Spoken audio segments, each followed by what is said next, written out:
रोज़नामा खबरें के digital platform पर आपका स्वागत है, खैर मकदम है।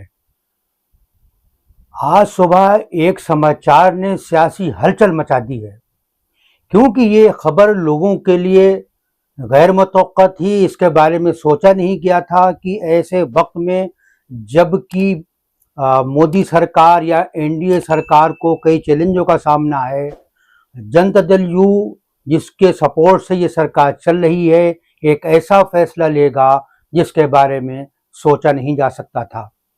वो खबर यकीनन चौंकाने वाली थी और लोग चौंके भी, और उस पर तरह तरह की बातें, तरह तरह के तबसरे सामने आने लगे।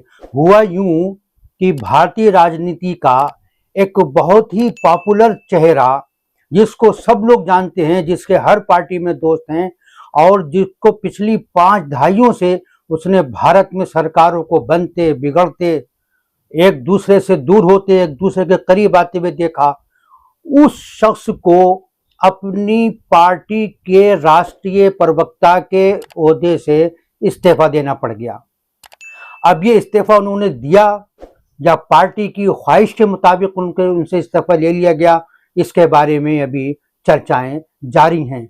लेकिन ये फैसला शायद इसलिए भी होना था कि केसी त्यागी ने पिछले दिनों में एक ऐसा काम किया था जो न तो जनता दल यू के लिए हजम होने वाला था और न ही एनडीए सरकार के लिए, क्योंकि उन्होंने वो बात कही थी, वो उस बात को कहने के लिए अपोजिशन के साथ जाके खड़े हो गए थे।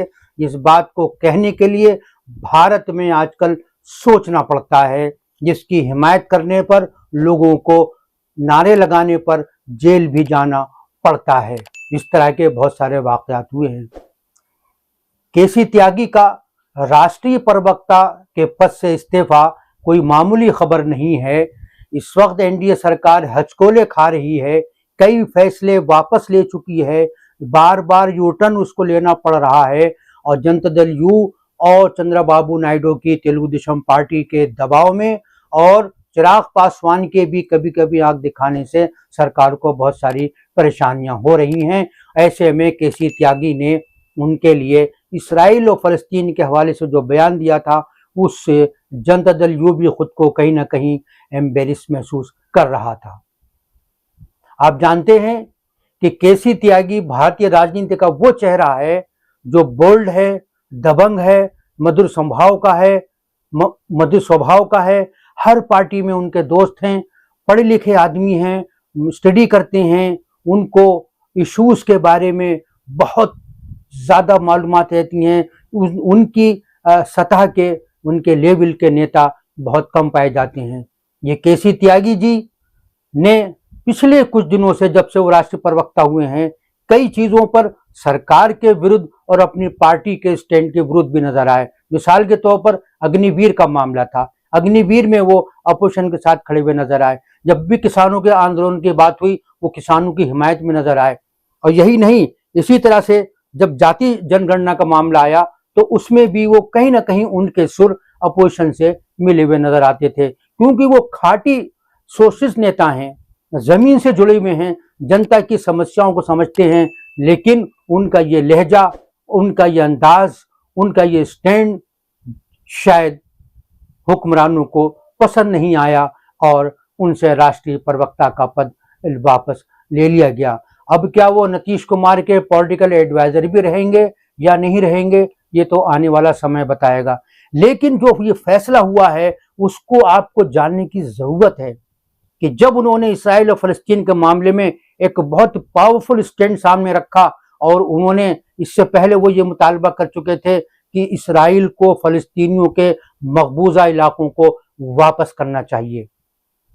आप जानते हैं कि हमारी सरकार आजकल इसराइल के साथ खड़ी हुई है, वो फलस्तीन की भी हिमायत करती है, लेकिन उसका सारा वजन जो है वो इसराइल के पड़ने में नजर आया है। ये भी कहा जाता है कि इसराइल को भारत की तरफ से असलहा और गोला बारूद भी सप्लाई किया जा रहा है, वहाँ ड्रोन भी भारत ने उसको मुहैया किए हैं। यानी इस वक्त जो गजा और फलस्तीन की जंग चल रही है, उसमें भारत का पलड़ा इसराइल की तरफ दिखाई देता है। ऐसी सूरत में अगर उनकी कोई सपोर्टर ये कहे कि भारत को इसराइल को असलहा बारूद की सप्लाई बंद कर देना चाहिए, तो हम अंदाजा लगा सकते हैं कि उससे सरकार को और पार्टी को कितनी परेशानी होगी। यानी हम ये कह सकते हैं कि केसी त्यागी को फलस्तीन की हिमायत करने की, इसराइल की मुखालिफत करने की भारी कीमत चुकानी पड़ी है।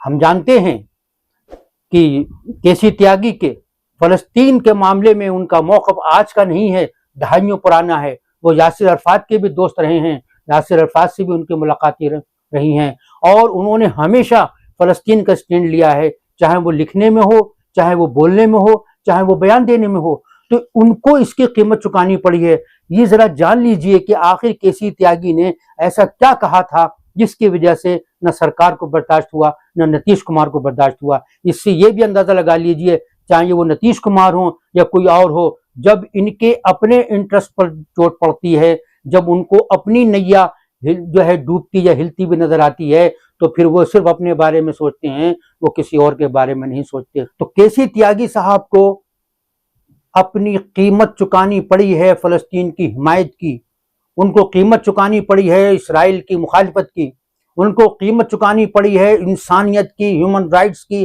लॉ की, जस्टिस की हिमायत करने की, उनको कीमत चुकानी पड़ी है मजलूमों का साथ देने की, उनको ये भारी कीमत चुकानी पड़ी है उनको फलस्तीनियों के साथ खड़े होने की, उनको कीमत चुकानी पड़ी है गजा को नस्ल कुशी में तब्दील करने की, गजा को मलियामेट करने के खिलाफ आवाज बुलंद करने की। केसी त्यागी साहब को राष्ट्रीय प्रवक्ता पद से इस्तीफा देना यह कोई बहुत बड़ी कुर्बानी तो नहीं की जा सकती, लेकिन इंडिकेशंस होते हैं, सियासत में परसेप्शन होता है, एक नैरेटिव होता है जिसको जो बहुत अहम होता है।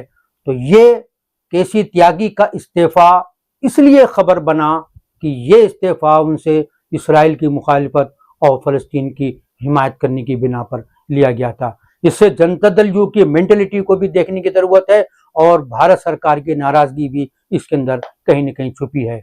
आज के लिए बस इतना ही।